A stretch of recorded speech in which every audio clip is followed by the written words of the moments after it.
ابراہیم، کیا تم اسی کے لیے پیدا ہوئے ہو؟ یہ آواز کہاں سے؟ کوئی نہیں، پھر یہ سب؟ دل اندر سے زور سے کہہ رہا ہے،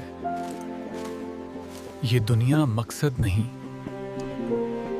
اللہ، میں سمجھ گیا، دنیاوی دولت نہیں، صرف تو ہی مقصد ہے۔ سلطان، کچھ پریشانی ہے؟ ہاں، میں اپنی دنیا چھوڑنے کا فیصلہ کر رہا ہوں۔ تاج و تخت چھوڑ دوں گا، اپنے دل کی آواز سنوں گا۔ صرف وہ چیزیں لے جاؤں جو ضرورت ہیں، باقی سب چھوڑ دوں گا۔